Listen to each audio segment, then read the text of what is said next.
Mana? Mana? Aduh! Yeah! Are you ready, kids? Aye, aye, Captain! I can't hear you! Aye, aye, Captain! Oh!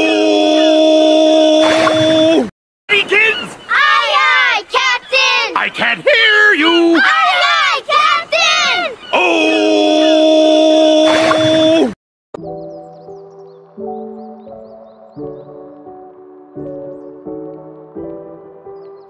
Apa itu genetika mikroba? Genetika yang berasal dari bahasa Yunani yaitu geno yang berarti melahirkan. Ilmu ini mempelajari berbagai aspek yang menyangkut pewarisan sifat dan variasi sifat pada organisme maupun suborganisme seperti contohnya pada virus dan prion. Apa itu mikroba? Mikroba itu salah satu organisme yang memiliki jumlah yang melimpah dan juga memiliki ukuran yang kecil. Mikroba dapat hidup bebas di lingkungan, menyebar di udara, tanah, air, makanan, dan mikroba juga bisa hidup di dalam tubuh manusia. Salah satu contohnya itu water closet yang merupakan tempat yang sering bersentuhan dengan manusia.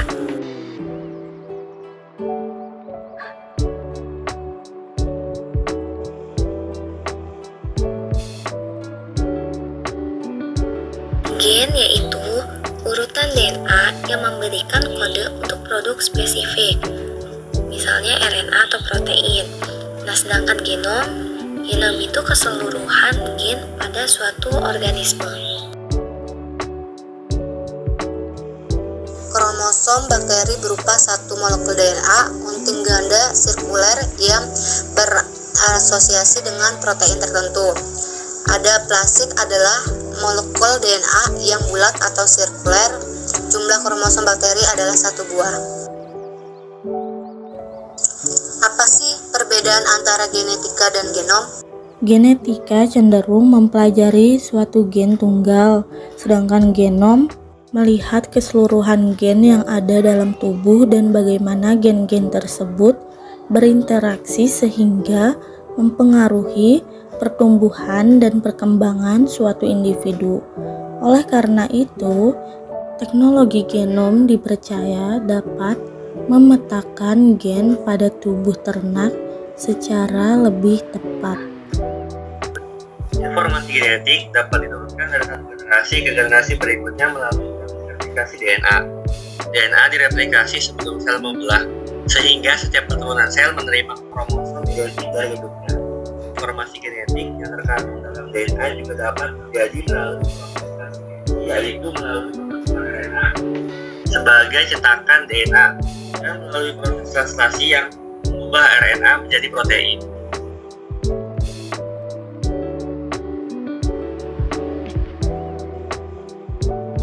Salinan DNA. Dalam replika DNA, molekul DNA beruntai ganda induk. Dua molekul DNA anak yang identik. Struktur komplementer urutan basa nitrogen dalam molekul DNA menjadi dasar proses replika DNA. Karena basis dari dua untai helix ganda DNA saling melengkapi satu sama lain. Satu untai dapat bertindak sebagai cetakan untuk membuat bagian baru. Ketika proses replikasi dimulai, DNA dalam pembentukan superkoil diperpanjang oleh enzim topoisomerase atau girase dan kedua untai DNA dilepas oleh enzim helicase sehingga mereka berturut-turut terpisah menjadi segmen DNA.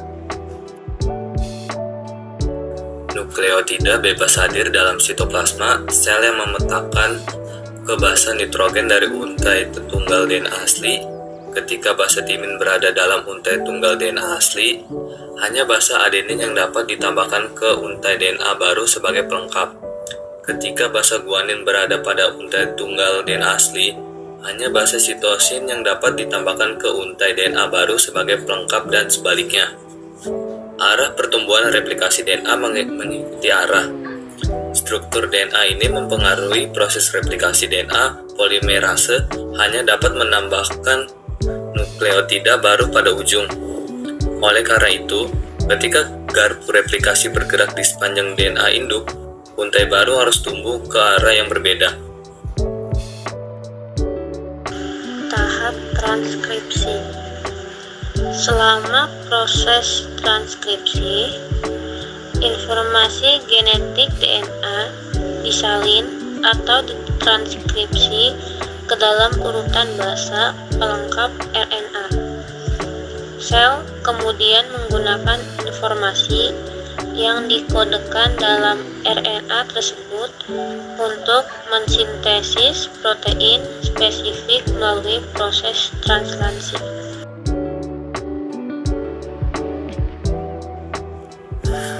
Transkripsi, proses sintesis RNA dari cetakan DNA. Dengan 3 jenis RNA di sel bakteri, yaitu RNA messenger, RNA ribosom, dan RNA transfer. RNA ribosom adalah bagian penting dari ribosom, mesin sel untuk sintesis protein. RNA transfer dan RNA messenger terlibat dalam sintesis protein dengan membawa informasi dari DNA ke ribosom.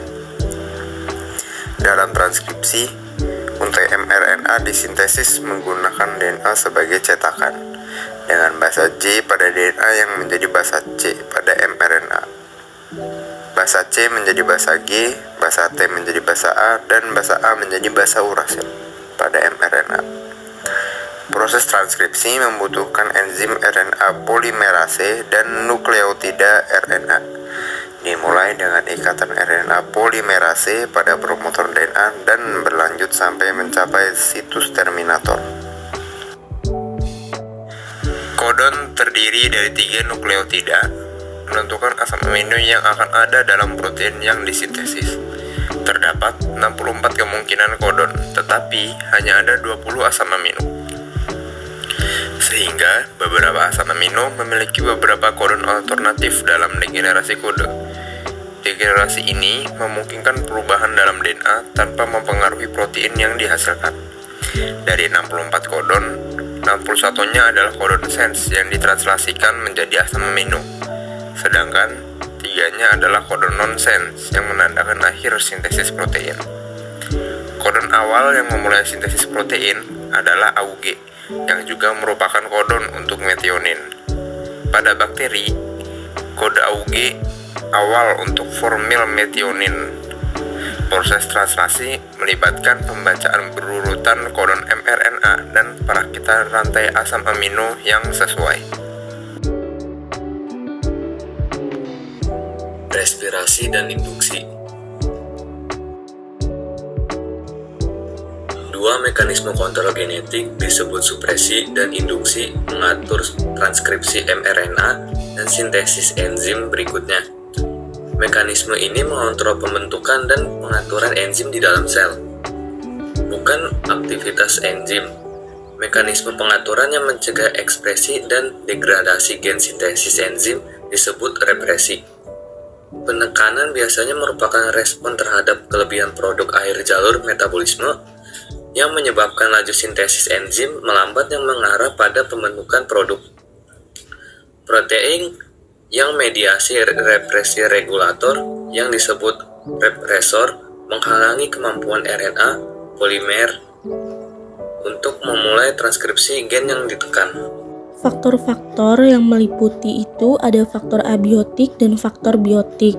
Untuk faktor abiotik, contohnya yaitu temperatur air, konduktivitas, arus, kecerahan, cahaya, pH, salinitas, biochemical oxygen demand atau BOD, kadar oksigen terlarut atau COD. Sedangkan untuk faktor biotik meliputi kompetisi untuk mendapatkan makanan dan interaksi antara organisme. Untuk faktor-faktor yang mempengaruhi pertumbuhan dan keberlangsungan mikroba, yaitu bentuk intervensi ditetapkan sesuai dengan tujuan penanganan atau pengolahan. Bentuk intervensi yang tepat menghasilkan pengendalian yang optimal dan pengaruh yang minimal terhadap tujuan pengolahan. Untuk mutasi tertentu pada mikroba juga dapat menghasilkan resistensi terhadap antibiotik atau perubahan patogenisitas. Mutasi pada gen yang mengkode membran luar dapat meningkatkan patogenisitas, misalnya pada Salmonella, dengan membran luar yang berubah dengan bertahan dari fagosit. Mutasi pada gen penyandi kapsul dapat menyebabkan penurunan patogenisitas karena fagosit dapat menghancurkan bakteri, seperti pada kasus Streptococcus pneumonia, Haemophilus influenzae, dan Neisseria meningitidis. Jenis mutasi yang paling umum adalah substitusi pasangan basa tunggal atau mutasi titik, di mana satu basa diganti dengan basa yang berbeda pada satu titik dalam urutan DNA. Ketika mutasi ini terjadi dalam gen yang mengodekan protein mRNA yang ditranskripsi dari gen tersebut akan membawa basa yang salah pada posisi yang terkena mutasi. Saat mRNA diterjemahkan menjadi protein, perubahan basa tersebut dapat menyebabkan penyisipan asam amino yang salah dalam protein. Jika substitusi basa menghasilkan perubahan asam amino dalam protein, maka mutasi ini disebut mutasi missense. Efek dari mutasi missense bisa sangat bervariasi. Contoh adalah penyakit sel sabit yang disebabkan oleh mutasi ini pada gen pembentukan globin, komponen protein hemoglobin. Banyak mutasi sederhana yang tidak mengakibatkan perubahan pada aktivitas produk yang dihasilkan oleh gen disebut mutasi silent atau netral. Mutasi silent terjadi karena satu nukleotida dalam DNA diganti dengan nukleotida lain, terutama pada posisi ketiga kodon mRNA karena sifat degeneratif. Kode genetik perubahan basa tersebut mungkin tidak mengubah asam amino yang dikodekan, atau asam amino baru tersebut sangat mirip secara kimiawi dengan asam amino asli. Dalam beberapa kasus, mutasi silent tidak memiliki efek pada fungsi protein jika terjadi pada bagian non-vital dari protein.